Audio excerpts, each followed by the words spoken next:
Those were the last moments of Brandy Salenza, because her husband, Keith Johansson, over here, would stay true to his words and shoot her dead. 3 weeks later, on the 27th of April, police arrest Keith after finally getting access to the home security camera recording. But Keith isn't aware of this yet, so he feels his stomach drop when he calls his dad from prison the next day and hears this. They've got evidence, Keith. What? Video. Of what? They're listening to this conversation. All I can say, you're looking at 30 years, max 20 years minimum. Jesus. Keith had carefully planned to get away with the murder, even pretending to help with the investigations and avoid growing suspicion from the cops. Who do you think accidentally shot her? Not me. Herself. However, Keith made the big miscalculation of not turning off his own cameras, and this began his downward spiral. Because detectives would then discover that Keith's secrets are even bigger and darker than anyone imagined. Do you feel like he'd be capable of harming you eventually if you stayed with him in the relationship? Yeah. Would you say that his behavior made you concerned for your safety? No question, yeah. Brandy's death was a symptom of something worse, something inevitable. Can you push a person to either beat or kill you because you're... It's 10:37 a.m. on the 7th of April, 2018, and the Flagler County Sheriff's Office receives this 911 call. Flagler County 911, where's your emergency? Yes, may I have an officer over at 23 Shelter Lane? Okay, what's going on there? I was in the shower. I heard gunshots. I think that my wife accidentally shot herself. Do you see her? Yes. Is she able to say anything to you? Baby. Hey. Baby, no. That's Keith Johansson reporting the death of his wife, and he's about to say something really strange. Are you applying pressure to that wound? No, I can't reach her like that. I'm wet. I'm sliding on my floors. Okay, but you can't reach down to her and apply pressure on the gunshot wound. No, I can't. No, I can't. Do you see the police out there? Yes, sir. All right, go talk to the police. The police have made their way to his house, and once they arrive at the scene, they pull Keith and Ryland Bruce, Brandy's son, and Keith's stepson, out to the front porch. They begin questioning Keith, and his description of events leaves them feeling that something is terribly wrong. So Keith, what's going on today? Nothing. You guys were talking? Yeah, man, we got up. I took a shower. Just made her coffee. Okay. What time did you guys wake up? Shower. I heard boom, boom, boom. I got out, and she was laying on the floor with guns right next to her. And I was like, no. Okay. So I called you guys immediately. How many shots did you hear? 2. So you got in the shower. How long were you in the shower? What'd you say? Maybe 5 minutes. 5 minutes. All right. Please tell me that you can. Listen, man, I haven't even gone in there yet. I've been talking to you. All right.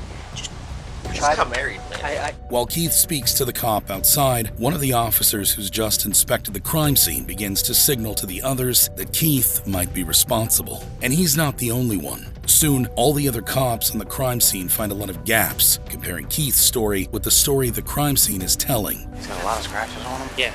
And he's not wet? No. He said he was in the shower? Yeah. The thing is, the shower is underneath his shirt. Under her shirt? Under his shirt. Where? Casing. It's like right at the foot of the bed to the right. But dude, he's got scratches and blood all over him. And he said that he was in the shower. He's not wet at all. Keith, meanwhile, continues to put up his sad husband act. What do I do? I don't know at this point, all right? There is no God. Huh? There is no God. I don't understand why he would do this to us. Was she having any kind of difficulty? Not really. She gets depressed once in a while, but She nothing. wasn't having anything. No, nothing like mentally. It's not clear what happened to Brandy, but one thing seems obvious. Keith is hiding something. So, around 11:20 a.m., police transport Keith to the station for further investigation. While Keith waits, the child protection team interviews Ryland. It's during this interview that they discover that Keith already taught Ryland the lies to say. More importantly, Ryland claims he heard his mom scream before the shots. Armed with information like this, the detectives go into Keith's interview. But things begin to get a little weird when Keith can't help but laugh as he remembers his now dead wife. So, I would say our relationship was, okay, with the exception of a little bit of bickering here and there. Was she, when you guys would bicker, was she a yeller? Was she Sometimes. a screamer? Sometimes.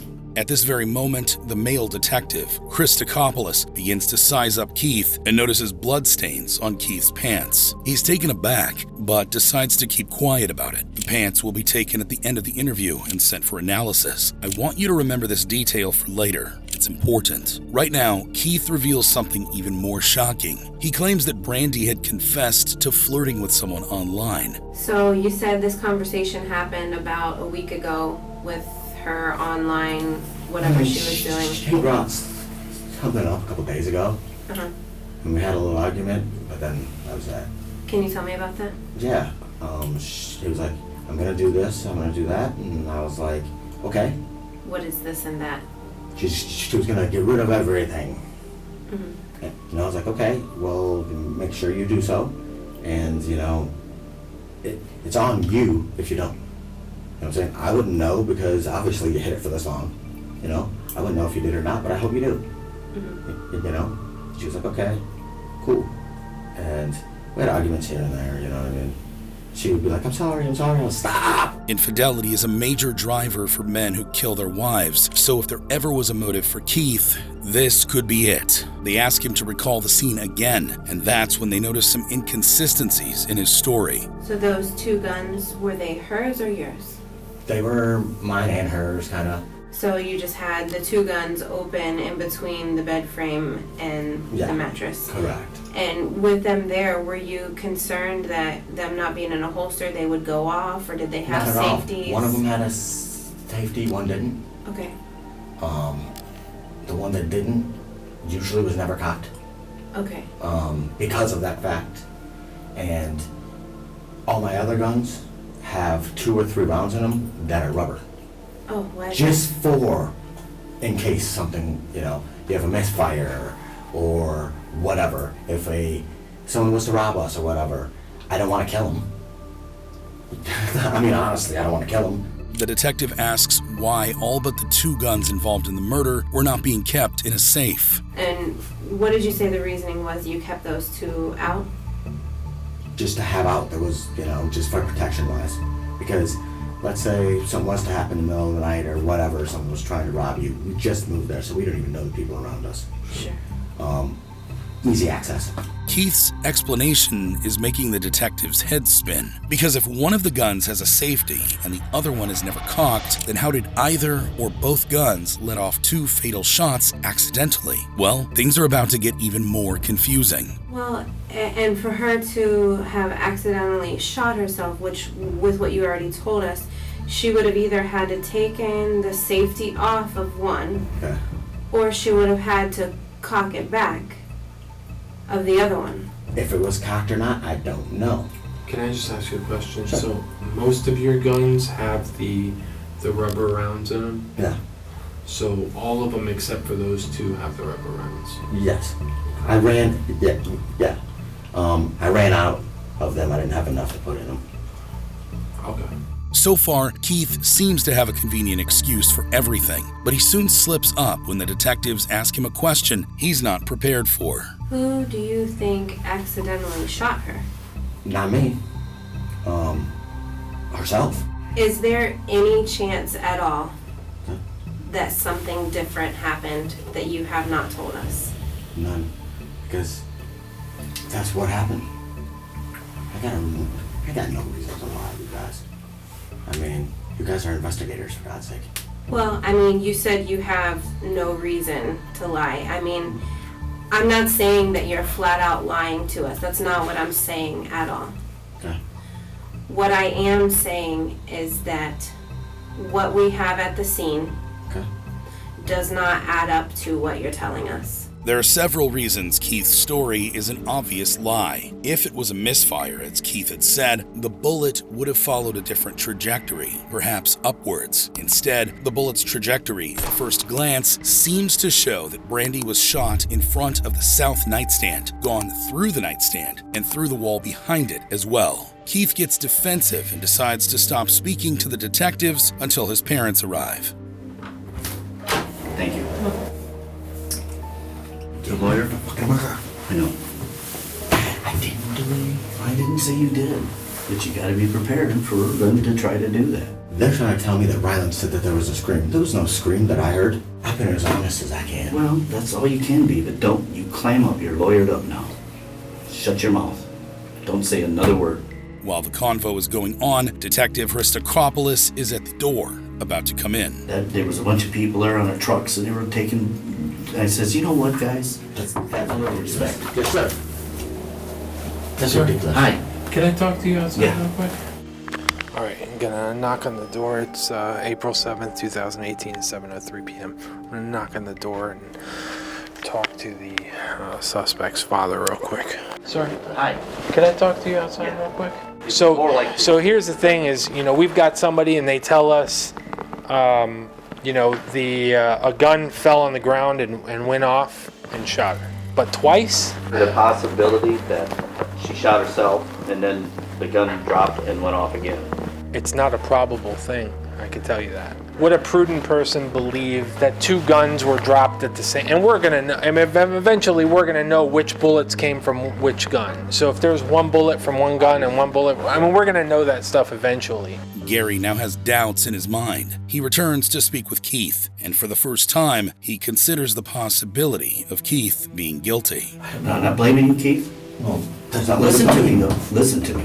I believe you didn't. But I didn't. But if you did, own up to it. But things are moving so fast, and Gary isn't sure what to believe at several points of the conversation. Then, Keith's mom joins the convo and leaves Gary battling a storm in his mind. Well, you would never hurt anybody. You have never even hit anybody. I know. By nightfall, Gary has done a full 180 and even proposes something really disturbing. Something bugs me, though. Ryland said he heard a scream and then two pops. Did anybody check Ryland for residue? Maybe he touched one of them. Maybe he played with the guns. It's remarkable seeing just how easy the Johansons can accept the possibility that a 6-year-old can take his own mother's life undetected and lie through it convincingly. Yet, they completely block out the idea that their 36-year-old son, the most obvious suspect, would ever hurt anybody. In fact, they would try to pin Brandy's death on Ryland several times during the investigation, but they'll soon realize that claiming that Keith would never hurt anyone couldn't be further from the truth. In fact, Brandy was not his first victim. In the coming days, detectives would interrogate Keith's ex-wife and ex-girlfriend, and what they discover would make even his parents shudder. First, they talked to Ashley Morton on the 8th of April. Ashley is Keith's ex. Honestly, Keith is the most devastating relationship I probably have ever been in. I've had my fair share of relationships, being 29, and it's probably the one relationship I still reflect on. So he was, it was mostly emotional abuse, basically. Yes. But I think that if we had stayed together, it could have been potentially more than that. So you felt like he'd be capable of harming you eventually if you stayed with him in the relationship? Yeah. Although Ashley said Keith mostly abused her emotionally, her mother, Michelle, claimed that it was worse. First of all, why do you think that if his wife did die, that he would be capable of doing that? I mean, I know in the article physically abused my daughter. He has in the past? Yes, I moved her out of that relationship and moved her in our house to keep her away from him. He was giving me a hard time because I wouldn't let Ashley near him, because I was stopping them from going out. So how was he giving you a hard time? He was calling me. He was sending me pictures of his ass. Just being an ass. Would you say that his behavior made you concerned for your safety? No question, yeah. Next, the cops would find even more shocking details from Keith's ex-wife, Stacy Johansson. I would come home from work and, go to sleep, and I would wake up with him touching me, and it made me very uncomfortable. To me, I would call it like a marital molestation. As we will find out from the recordings recovered from Keith and Brandy's bedroom, this detail is actually important because Keith was doing the same thing to Brandy, but worse, and it was all caught on video. Keith was desperate for the recordings to not get accessed. First, he gives the detectives incorrect login details through his lawyer. Then, still faking cooperation with the investigation, he heads down to the sheriff's office himself on the 19th of April to help them log in. Do you know your Gmail password? No, it's on my phone. You guys got everything. Okay, you don't know your Gmail account password? Okay. What Keith doesn't know is that 6 days before now, on the 13th of April, a search warrant had already been issued to the home security camera company, Arlo, to get the videos. And on the 26th of April, the cops receive the video. They're hoping they'll find something that brings closure to the case and Brandy's family. But what they see in the video is likely to leave Brandy's family in complete terror. So much. You've been threatening to kill yourself. You're going to spend the rest of your days in an institution. I can throw you there tomorrow. Next, Keith would make direct murder threats to his wife. You push a person to either beat or kill you because you're... I could call one of my homies and make sure you both die. Why? Because you're... I gave up everything on a chance. Somebody lied. And cheats. Does this and that. Gave you too many chances, man. Too many. Show a cop these videos. I don't give a... I'd rather be in prison. Just you lose it. You know what? I'm gonna leave it here to haunt you. Maybe one day you will. That's not all. Keith would go on to do some truly terrible things to Brandy. Some of it is too graphic to show you here. But just so you get the picture, at one moment, Keith coerces Brandy to continuously masturbate with a sex toy while he belittles her over and over again. From the looks of it, Keith is fully aware of Brandy's struggles with her mental health and was trying to push her over the edge so she could kill herself. When that wouldn't happen, he did it himself. The recordings on the day Brandy was killed show her alive here at 10:34 a.m., just 3 minutes before Keith's 911 call. She walks into the master bedroom. Moments later, Keith walks out of the room and begins making the call. As you can see, contrary to his stories, he's not naked, he's not slipping everywhere, he's not even in his room during the call. The only time he runs is when he tries to hide his stash of weed before the cops come. And since Keith will still try to blame Ryland for the murder of his mom, it's important to note that Ryland is not visible in these recordings. The detectives have seen enough. They grab a warrant from the courthouse, then head to Keith's mom's house to arrest Keith. But he's aware that the walls are closing in, and sooner or later, authorities will discover the tapes. So Keith begins plotting a new story that will shock everyone when it's heard in court. From the moment he gets arrested to the several calls he has with his parents, you will see in real time that this new story is being formed already. Moments before the arrest, Detective Christokopoulos receives a call giving a conclusive report that Keith's pants from back then were worn in the vicinity of the crime. Now, the cops have no doubt in their mind. The day after he's arrested, Keith's parents reveal to him that the jig is up. What did the lawyer have to say? You really want to know? Yeah. They're listening to this conversation. Oh, yeah. So I'm not going to say much. All I can say is with the charges you have, there is no probation, and you're looking at 30 years max, 20 years minimum. Jesus. You kidding me? No. Damn. There's evidence. They have video. They've got evidence, Keith, and they've even got enough evidence that your lawyer said, I can say this, that the lawyer said that they can take it to whoever and charge you with murder one, and then in the state of Florida, guess what they do, Keith? All I can say, Keith, is be honest. I am. I didn't do it. The more honest you are, the better off it'll be for you. To my mind's recollection, I don't know, Mom. I didn't do it. Well, there is a video, so keep thinking, and it shows you. It shows me on video.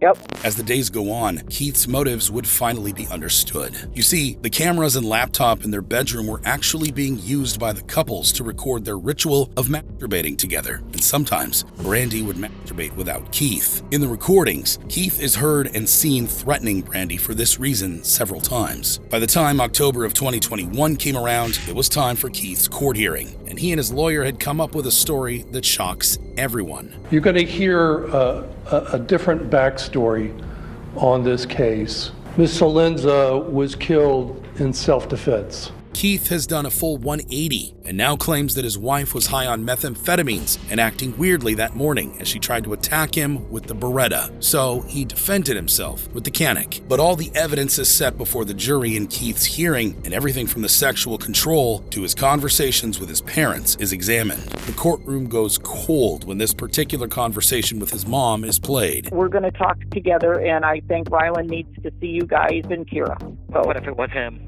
I don't know, Keith. He's a little boy. I know. The evidence and the odds stack high like a mountain in front of Keith, and the judge and jury know it. Keith receives the verdict after 2 hours of deliberation. Keith is found guilty of first-degree murder. He's sentenced to life without the possibility of parole. His plans of escaping in plain sight have failed comically. Justice is served.